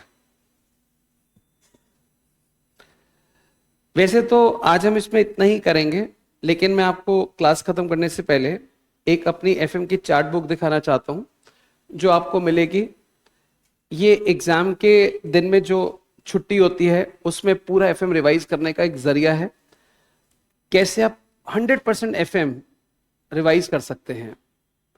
इस चैप्टर का नाम है जैसे डिविडेंड पॉलिसी। ये देखो आपको डिविडेंड पॉलिसी पूरा एक्सप्लेन करके दे रखा है यहां पर। It is only in 2 pages, सारे कंसेप्ट, सारी फॉर्मूले, सारी थ्योरी, एवरीथिंग 2 पेज में। फिर हमने कहा अब बच्चा सोचता है भाई कितने सवाल प्रैक्टिस करें, ये लो हमने डिविडेंड पॉलिसी के कुछ बढ़िया सवाल भी नीचे दे दिए। भाई सारे नहीं करने एग्जाम की 1.5 दिन की छुट्टी में, बस इतना ही करना है, खत्म। उसके बाद टॉपिक शुरू हुआ लीवरेज, जो हम अभी कर रहे हैं। ये लीवरेज का पूरा रिवीजन है यहां पर। उसके बाद भाई आप सोचो कितने सवाल करने हैं, 1 2 3 4 5, बस ये 5 सवाल ऐसे हैं जो पूरा चैप्टर रिवाइज करा देगा एग्जाम डे में। और ये कलरफुल चार्ट्स जो आपको पूरा एफएम रिवाइज कराएंगे। थोड़ा सा मैं आपको यहां भी दिखाना चाहूंगा, जैसे कुछ चीजें आपको यहां पे मैं अभी दिखाता हूं जो हमने इसमें पढ़ा। क्विक रिवीजन के अंदर देखें जरा, क्विक रिवीजन। डॉल में डिसिमिलर चेंज किसका होता है? सेल्स और ईबीआईटी का। डीएफएल में किसका होता है? ईबीआईटी ईबीटी का। ये डिसिमिलर चेंज क्यों होता है? Because of fix cost interest. फिर इनके फॉर्मूले लिख दिए हमने।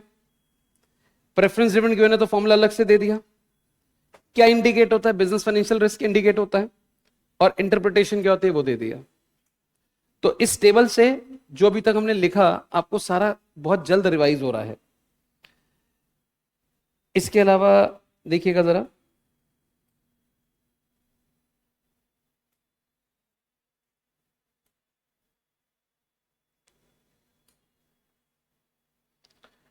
ये हमने आज देखा था, firm operating at lower than BEP, BEP से कम ऑपरेट कर रहे हैं, आज आपको बताया था, तो उनका ईबीआईटी नेगेटिव होगा, डॉल भी नेगेटिव होगा। अगर बीपी पे ऑपरेट कर रहे हैं तो डॉल इनफाइनाइट होगा, ज्यादा पे कर रहे हैं तो डॉल पॉजिटिव होगा। तो ये सारे वो क्रक्स हैं जो हमने पढ़े हैं, बस आप इसको देख के थोड़ा सा गो थ्रू कर सकते हैं और आपको लगेगा पूरा टॉपिक हमने रिवाइज कर लिया है। ये सारे नोट्स भी आपको मिलेंगे, बट एक दो क्लासेस के बाद। इसमें पूरे एफएम का जैसे मैं आपको दिखा देता हूँ, ये चल रहा है, होल एफएम इज कवर्ड। 2 या 3 पेज के मैक्सिमम ये टेबल होते हैं, और उसके बाद कुछ इंपॉर्टेंट क्वेश्चंस हो गए। कैश मैनेजमेंट, 2 थ्योरी के चैप्टर हैं, 7 प्रैक्टिकल, एवरीथिंग इज कवर्ड। तो यहां से फिर आप अपना लास्ट एग्जाम भी रिवाइज कर सकते हैं। ठीक, तो आज इसमें इतना ही करेंगे, नेक्स्ट टाइम इसके आगे कंटिन्यू करेंगे।